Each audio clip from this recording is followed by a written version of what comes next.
monstre dans Coraline, un monstre dont vous ignorez l'existence. Une créature démoniaque qui, définitivement, est aussi, voire plus puissante que l'autre mère. Présent dans le livre, son existence peut se faire sentir dans le film. Pensez donc à vous abonner et à activer la cloche au passage, ainsi qu'à commenter si vous aimez notre contenu, et restez bien jusqu'à la fin, parce qu'aujourd'hui, je vais vous faire douter. Au programme, de l'enquête sur le lore posé par l'œuvre, des doutes par rapport à deux personnages beaucoup plus mystérieux qu'ils n'y paraissent, une réinterprétation de la fin du film et une enquête sur le futur de Coraline. Coraline, c'est un de mes 5 films préférés, sans doute le meilleur long métrage des studios Laika, le film auquel on s'est intéressé il y a presque 1 an dans la première vidéo officielle de cette chaîne, mais surtout, c'est un des, si ce n'est, mon film d'Halloween préféré. Pourquoi? Parce qu'il est totalement terrifiant de par son iconographie, parce qu'il est parfait pour cette période de l'année, de par sa vibe automnale, peut-être, mais aussi et surtout parce qu'il est rempli de mystères. Et moi, quand je vois du mystère, j'aime chercher des réponses. Nous passerons donc à travers le film, tirant des références du livre écrit par notre sauveur à tous, Neil Gaiman, et je tiens à vous rappeler que vos théories sont toujours les bienvenues en commentaire. Pour rendre donc à César ce qui est à César, sachez que la plupart des hypothèses présentes dans cette vidéo sont tirées des youtubeurs anglophones Abby Frank et de Theorizer, sauf la fin où je vais vous présenter ma propre idée sur ce long métrage. Salutationalisation et bienvenue à Faits et Fiction, l'émission où on analyse la culture. Aujourd'hui, je vous offre Coraline, l'histoire que vous avez ratée. Le vrai monstre. On va commencer par mettre quelque chose au clair. On va parler principalement du film Coraline, utilisant la bande dessinée adaptée du roman et le roman en lui-même que comme des petits points de référence. Pour la simple et bonne raison que d'un point de vue purement visuel, c'est le film le plus intéressant. Mais ça nous amène aux différences de l'adaptation. Par exemple, dans le livre, il n'y a ni Poupée qui me fait faire des cauchemars de Coraline, ni YB, ce voisin un peu envahissant, et surtout, l'action, elle se déroule en Angleterre. On a américanisé dans l'adaptation. C'est pour ça que l'action, elle va se dérouler à Ashland, dans l'Oregon, aux États-Unis. Je suis malade comme un chien, je sais pas si ça s'entend. Ce qui va être notre point de départ, s'il existe bien un autre monstre que l'autre mère dans cet autre monde, peut-on le trouver dans le folklore du Pacifique Nord-Ouest? Si vous demandez à n'importe quelle femme de son métrage qui est la plus grosse menace du film, ils vous répondront la marâtre ou la belle dame, l'autre mère, appelez-la comme vous voulez, mais sachez bien, aussi terrifiant qu'elle soit, elle-même est effrayée. Mec, j'ignore où sont tes anciens parents, Trésor. Peut-être qu'ils en ont eu marre de toi et se sont enfuis en France. Ils n'en ont pas marre de moi, vous les détenez! Effrayé par Kouki, sachez-le, en fouillant dans le folklore des États-Unis, en faisant des recherches abusives et surtout en suranalysant une œuvre qui demande pas forcément à être suranalysée, j'ai trouvé qui était cet autre monstre. Et cet autre monstre, c'est le brouillard. La brume, c'est un élément très important du livre Coraline, et c'est un élément omniprésent du film, tellement omniprésent en fait que, on le remarque plus. Il n'est pas forcément mis en avant, mais si je vous montre cette scène-là, vous me direz pas que c'est normal un brouillard pareil. Parlons-en donc. Dans le livre, il est dit que Coraline va passer 2 semaines à explorer les alentours du Pink Palace, la forêt donc, pour s'y familiariser. Et on le sait qu'elle le fait bien parce qu'à la fois à la fin du livre et de la version cinématographique, eh bien, elle est capable de retrouver le puits relativement facilement pour se débarrasser de la main de la marâtre. Et à partir du moment où Coraline découvre l'autre monde, les éléments de la narration s'enchaînent jusqu'à la fin. Elle n'a donc plus vraiment le temps d'explorer, ce qui implique qu'au début de l'histoire, elle est déjà très familière avec les bois autour de son nouveau chez elle. Entre ensuite la brume, c'est là qu'elle est mentionnée pour la première fois dans le livre. Elle est assez épaisse et désorientrice pour que Coraline, qui on a établi connaît maintenant très bien ces bois, ne puisse s'y retrouver, mais aussi pour que Madame Spink, une des 2 voisines de Coraline, qui sont définitivement un couple homosexuel en passant, je disais donc, Coraline, quand ce brouillard s'installe, elle va croiser Madame Spink, qui promène ses chiens, elle va ensuite faire le 3/4 des tours de la maison et tomber sur sa colocatrice, Madame Forcible. Forcible, en parlant de Spink à Coraline, va lui confier ses inquiétudes, lui disant qu'elle ne veut pas qu'elle se perde. Or, de 2 choses l'une, les 2 madames habitent premièrement là depuis des décennies, elles connaissent donc très bien les environs, mais aussi et surtout de 2, Madame Spink, elle est encore sur son terrain à ce moment de l'histoire. Et je veux dire, à quel point le brouillard, il doit être épais pour que des gens aient peur de se perdre sur leur propre terrain. mais aussi pour être aussi résistant. Parce qu'on le voit dans le film que le brouillard, il est toujours présent malgré des vents forts qui auraient dû l'éclipser ou des pluies battantes. Dis donc, tu permets que je sorte? Je trouve que c'est la journée parfaite pour un peu de jardinage. Non, Coraline, la pluie fait de la boue salit partout. Pluie tellement violente que c'est en fait un point important du récit. Coraline ne peut pas aller explorer à cause de la météo, et alors elle fait quoi? Elle va explorer sa nouvelle maison où elle va trouver la porte mystérieuse. Cette porte, vous le savez, elle conduit vers l'autre monde avec le tunnel magique, la belle dame, les boutons sur les yeux, soit. Mais si vous avez lu le livre, vous avez peut-être remarqué quelque chose, c'est que ce brouillard, aussi bizarre qu'il soit narrativement parlant, il ne vient s'installer autour de chez Coraline que quand elle ouvre la porte pour la première fois. Le matin d'après, en l'occurrence, comme si elle avait laissé une entité maléfique s'échapper. Et si vous êtes un adepte des théories sur Coraline dans la sphère Internet, vous savez exactement où je m'en vais. Le monstre du corridor. Le tunnel que Coraline va emprunter pour aller dans l'autre monde, dans le livre, il est décrit comme quelque chose de vivant, comme une espèce d'entité qui la regarde pendant qu'elle rampe à l'intérieur. La texture du tunnel en elle-même est décrite comme si Coraline mettait sa main dans la bouche de quelque chose. Vient ensuite ce passage. Elle savait que si elle tombait dans ce corridor, il était possible qu'elle ne s'en relève jamais. Peu importe ce qu'était ce tunnel, il était beaucoup plus vieux que l'autre mer. Il était profond et lent, et il savait qu'elle était là. Peu importe comment on retourne la question, il est clair que dans l'autre monde, il existe une autre entité que l'autre mer, tout aussi démoniaque, voire encore pire. Et si je vous disais que cette entité, c'est pas seulement le tunnel, c'est pas seulement la brume, c'est l'autre monde en tant que tel. Plus ou moins. Laissez-moi m'expliquer. Au moment de s'enfuir, Coraline va échapper de justesse à la marâtre. Marâtre qui va la supplier de rester, sinon elle mourra. Non! Où te caches-tu? Égoïste que tu es! Ne me laisse pas! Ne me laisse pas! Je vais mourir sans toi!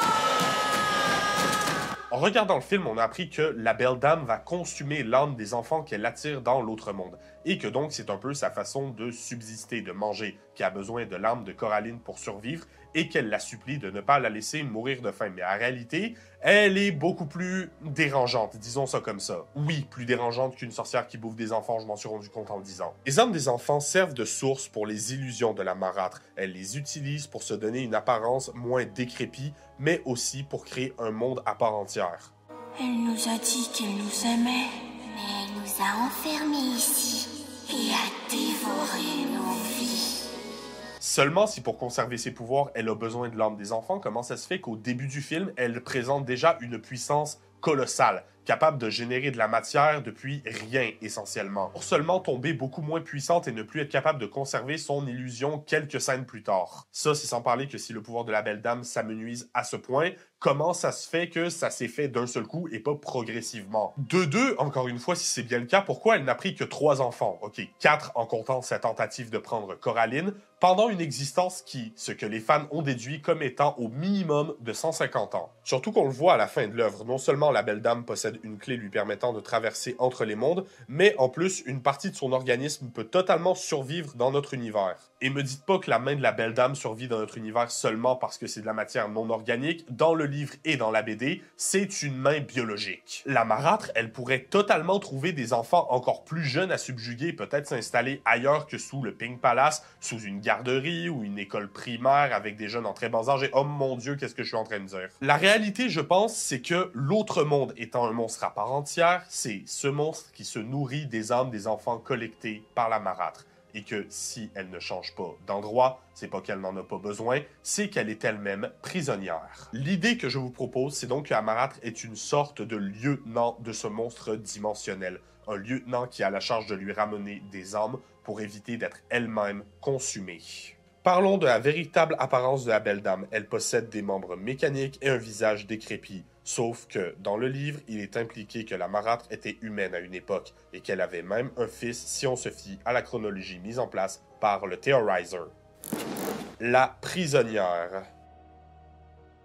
Moi, l'idée que je propose, si on remonte au minimum à 150 ans dans le passé, et j'insiste sur le fait que c'est un minimum. Comme il y a jusque-là 3 victimes connues, on va assumer que la belle dame doit, pour subsister et nourrir ce monstre, prendre l'âme d'un enfant tous les 50 ans. De par ce fait, pour sa première victime, on peut remonter jusqu'en 1850, mais même là, il y a quelque chose qui colle pas. Déjà, la belle dame, c'est une adulte. On peut donc remonter un peu plus loin parce que clairement, elle n'a pas pris l'âme d'un enfant le jour de sa naissance, surtout quand on compte que, je le rappelle, elle avait un fils. C'est cet enfant présent dans le background sur une petite photo. Rappelez-vous, Coraline, c'est du stop motion, donc quelqu'un a bien fait ce petit élément de décor dans le but qu'il soit visible à l'écran. C'est un art où chaque détail a son importance. La belle dame, de son origine, vient donc du début des années 1800 au minimum. Qui était-elle? Quelle était son origine? Je réserve ça pour une autre vidéo, soyez sûr de vous abonner pour ne pas la rater. C'est ici qu'on va lâcher ma partie de la théorie. Comme la belle dame vient probablement d'une ère entre le 18e et 19e siècle, je pense qu'elle était à la base une sorcière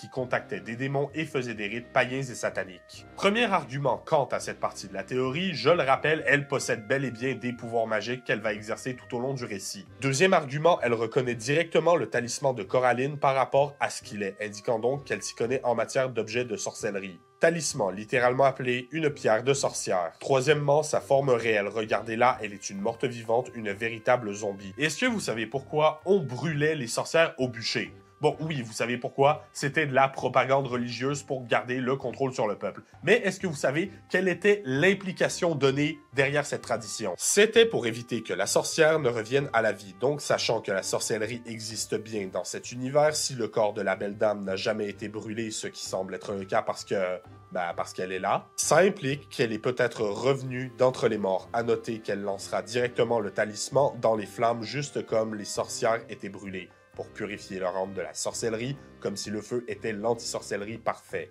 et que c'était la manière la plus sûre de détruire ce talisman. Et je disais tout à l'heure que quand la belle dame réapparaît dans sa forme décrépite, c'est au moment où elle commence vraiment à avoir besoin de l'âme de Coraline, comme si ses forces s'amenuisaient.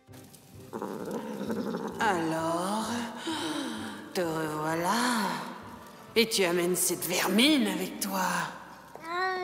Eh bien moi, la réalité, je pense que c'est cet autre monstre qui a commencé à se nourrir de l'âme et de la magie de la belle dame dans cette scène, qu'elle est en train de la perdre de peu à peu et qu'il est maintenant crucial pour elle de prendre l'âme de Coraline ou de périr à son tour. Et pour ça, sachez-le bien, la belle dame, en plus d'être une prisonnière, elle a des geôliers. Nous sommes petits, mais nous sommes beaucoup.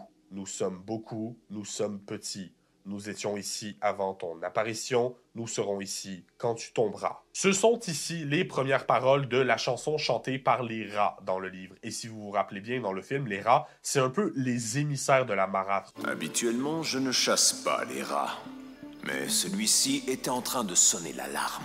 Ce sont ses espions, ils suivent Coraline, lui ramènent de l'information, mais dans le livre, c'est une relation beaucoup plus complexe. Les rats, dans le livre de Neil Gaiman, c'est des êtres qui semblent indépendants de la belle dame, ou bien des êtres qui semblent que leur pouvoir lui est simplement prêté.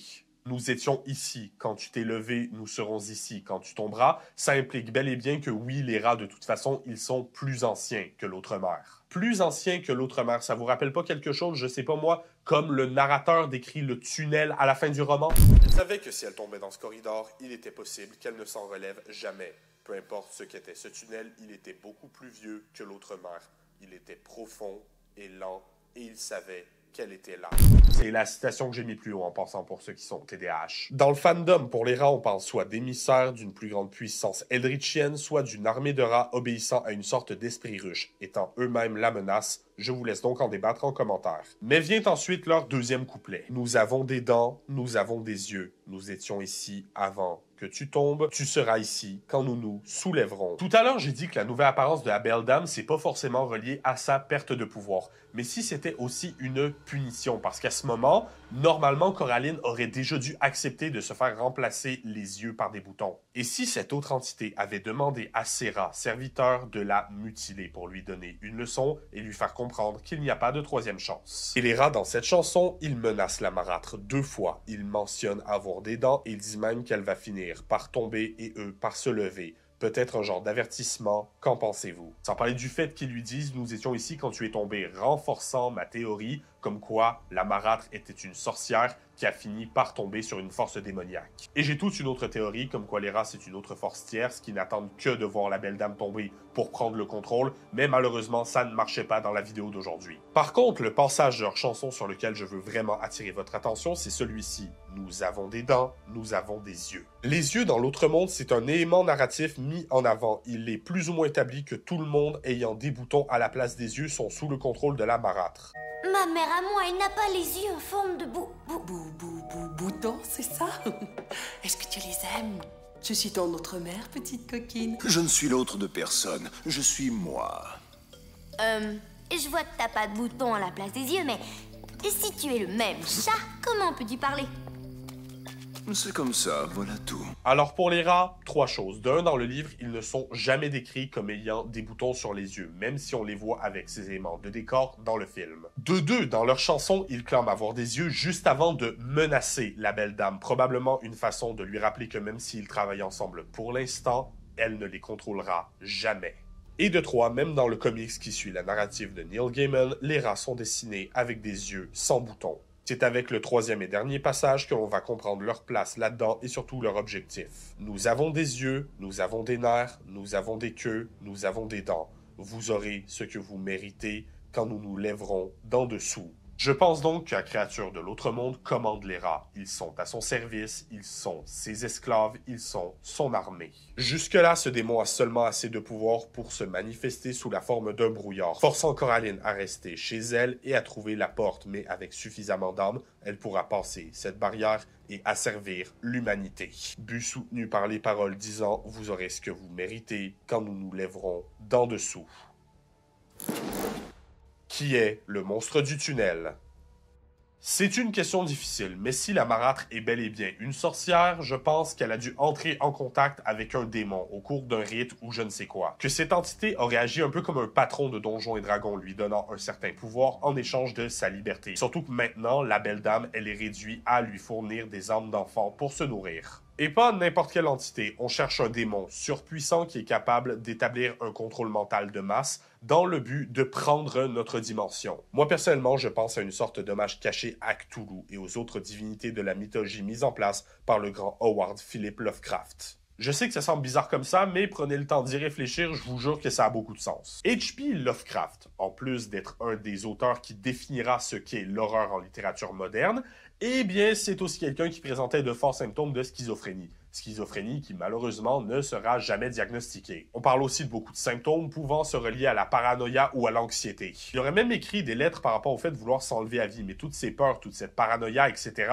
c'est très présent dans ses romans. Par exemple, Cthulhu, il est dit que si les mortels deviennent fous en le voyant, c'est parce que c'est la seule chose qu'un esprit humain peut faire devant une horreur pareille. Cthulhu est une représentation du mal. Il est dit que si tout ce qui est mauvais sur cette terre est relié par des fils invisibles, il est la personne qui tisse ces fils et manipule tout dans le background. C'est une créature incompréhensible et Lovecraft, il avait peur de l'inconnu. Ses livres étant une sorte de façon de synthétiser ses phobies. Quel rapport avec Coraline, me diriez-vous? Eh bien, prenez la chose comme suit. Il y a une énorme différence par rapport au thème mis en avant entre le roman et le film Coraline, c'est bel et bien le courage. Le courage, c'est le thème central du roman de Neil Gaiman, disant essentiellement que la vraie bravoure, c'est d'agir malgré la peur. Maintenant, vous gardez ça en tête, plus la peur de l'inconnu, plus une divinité incompréhensible pour l'esprit humain au niveau de puissance d'un dieu qui veut réclamer notre univers comme le sien, et on commence à voir les similitudes avec ce tunnel et ce brouillard. Sans parler du fait que Neil Gaiman, encore une fois, l'auteur de Coraline, il avoue sans honte avoir été énormément inspiré par H.P. Lovecraft,